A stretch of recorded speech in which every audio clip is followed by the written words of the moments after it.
Hi there, I'm Bob Eubanks, and I'm in Owensboro, Kentucky, and very happy to be here because tonight we're going to play a not-so-newlywed game with a bunch of people, and we're going to have so much fun. Then, at the end of the show, someone's going to have a chance to win $100,000, and we hope they do.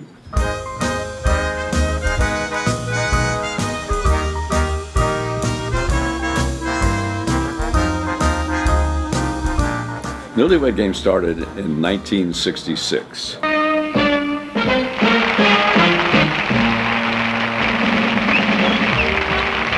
Yes, it's the Newlywed Game.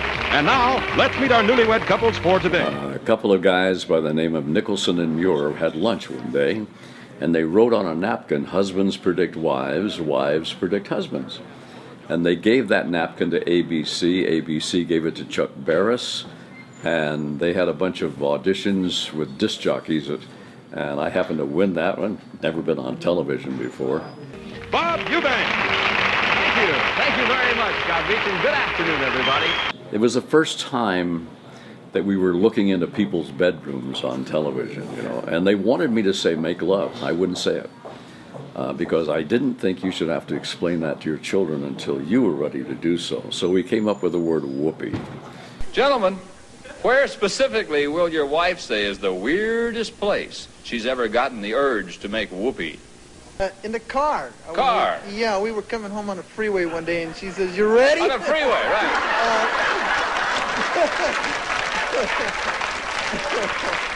I'm going to take the side streets hereafter. I'll tell you what. And Frank Sinatra had a hit record at the time of making whoopee, so that's how that all was born. Does it surprise you when people say it back to you? No, it'll be on my tombstone, I'm sure. But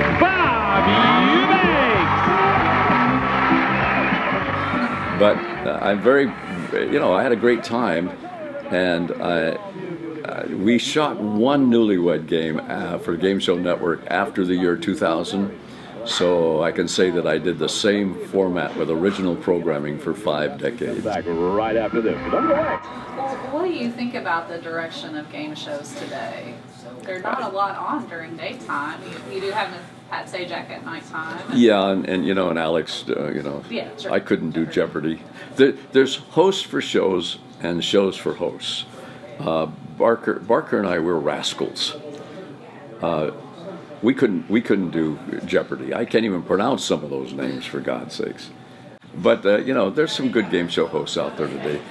Chris Harrison, who does The Bachelor and the Bachelorette, and also Who Wants to Be a Millionaire, I think is quite good because you have to be careful. The game show host is not the cake. He's only the icing on the cake. And if the host tries to outstar the format or the contestants, then it doesn't work. And so I learned from Johnny Carson that you stay back and you watch, and then you try to make something out of it. But you're not. The show is not you. The show is the format and the contestants. I learned that real quick. I did see you. I was looking on YouTube at old clips with you in them, and I saw you on The Price is Right. You came on down. Yeah, he wasn't real happy I was on The Price is Right that day. Bob, I can't believe it. You like him more than you like me. Bob, you can't be a contestant. $400. No, Bob, no. You haven't even seen the prize yet anyway. I don't care. $400. Come up. Game show hosts don't mix. We don't, hang out together or anything like that. I'll have dinner with Pat Sajak. My wife and I have dinner with Sajak's maybe once every couple of months. But other than that, Wink Martindale, his wife used to be my secretary. Oh, wow. And she would listen to the radio. And I say, "Turn that stuff off." She said, "I can't. He gives me a test every night." What are you doing here in the Price is Right studio? Now, what are you up to? I'm very excited to tell you that beginning January the 6th, we'll be on right before The Price is Right with Card Sharks, and I'm going to do a show for CBS, and I couldn't be more thrilled. Well, that's wonderful. Yeah, I'll tell you a story. I was doing a show called Card Sharks at CBS, and Barker and I would share a dressing room When he was there, I wasn't. When I was there, he wasn't. So up on the wall was a really elaborate carved wooden sign that said WGMC on it. And being the rascal that I am, I took it off the wall and I put it under the couch. Well, I'm out at the ranch and we're roping out at the ranch and I get an emergency phone call from the producer. He said, "Where's Barker's sign?" I said, "What sign?" He said, "Don't mess with me. He won't go on until he gets the sign." I said, "Oh, for gosh sakes, it's under the couch." Gee. I said, "What does that mean, WGMC?" And he says, "World's Greatest MC." A little bit of an ego. No. No. But a very talented man, I will say that. Higher it is. Yes. 700. That's a tough car, but I'm going to go 300 higher. 300. Stepping 300 up. higher. Is it higher than the 6? It is. Yes. So, is there a moment in your career that really stands out? I think the moment in my career is not what you expect. About 4 years ago, I saw the President of the United States salute Paul McCartney and Merle Haggard at the Lincoln Center. And I produced the Beatles concerts for 3 years, the only 3 years they toured America. I did Southern California. And I was with Merle Haggard. I was his exclusive promoter for 10 years. Everywhere he went, I went. And to look and see the president saluting Paul McCartney and Merle Haggard was a big moment in my life because I realized that I had something to do with their careers. And that was really cool for me. So that is a moment that really stands out. First day I did Newlywed Game. When it went on the air, Secretary of Defense Robert McNamara was giving a speech for CBS and NBC, and ABC premiered Newlywed Game that day.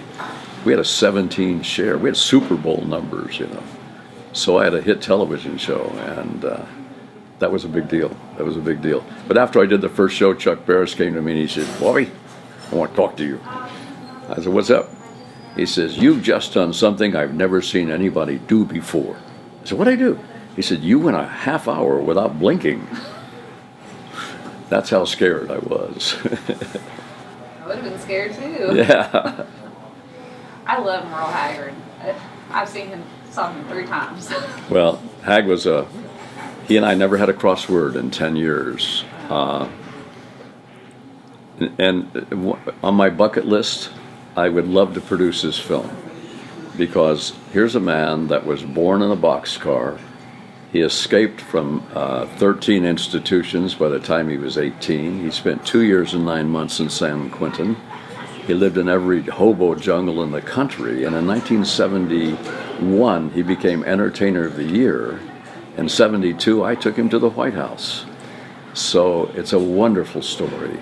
And he had a difficult time as a human being, but was a genius when it came to music. You know, I'm so fortunate. God is really on my side. I'm so blessed. You know, I'm still out there doing it. But what I learned is that you have to take what you know how to do and apply it in other areas. I have contemporaries that sit home waiting for the phone to ring. It's not going to ring. So, you know, I took my rodeo world and I applied it to doing the Rose Parade each year, and I did it for 38 years, but I knew about horses. I happen to believe that the business that I'm in is the most wonderful business in the world. The reason being is because there's room for everybody. What you have to do, though, if you want to get into the entertainment business, is that you have to have a goal, but if that doesn't work out, take your strengths and put it into another area, because there's room for everybody. It's a marvelous business, it really is. And I would only say just don't give up. I think the toughest part of my business is the actors and actresses. I think that's very difficult. But being in the entertainment world, whether it's technology whether it's journalism, whether it's live shows. There's room for everybody. You know, my oldest son Trace was a stuntman at one time, became an LA County fireman. My daughter was a script supervisor in the movies. And my young son Corey, as I mentioned, the #1 stunt driver in the industry. But my 14-year-old son doesn't want to have anything to do with showbiz. He wants to be an attorney. But my wife was an actress and a model, and a singer. So we're a showbiz family, I guess. So what does the future hold for you? Oh God. He's probably looking down and saying, I don't need a game show host yet. I think. But anyway, what's the future hold? Well, here's what I'm doing now. I speak to corporate America. I do a pretty funny 1-hour keynote address called It's All About People, and it has a really strong message. So I do that. And then I do the Not So Newlywed game out on the road, like we're doing here. And then I've put together a show, and you can go to www.backstagewiththebeatles and push on to see the video. I've put together a show called Backstage with the Beatles, and I have a Beatle band on stage with me, and I tell stories that lead up to music. I'll give you an example. When the Beatles broke up, Paul McCartney was really upset. And he had a dream one night, and in the dream, his mother appeared. And he had lost her when he was 14 years old to breast cancer. But she said to him in the dream, she says, Paul, it's going to be okay, Paul. Just let it be. Bam, music. So I've got an 1.5-hour show like that. And we've only done 2 of them, but we sold them out, both of them. And so I'll do some more of that. But I'm also watching my young son grow up, and my beautiful wife, who was a #1 wedding planner in Southern California. I saw her win $100,000 on Star Search, and I said, I better marry that chick. But I'm very blessed. God is on my side.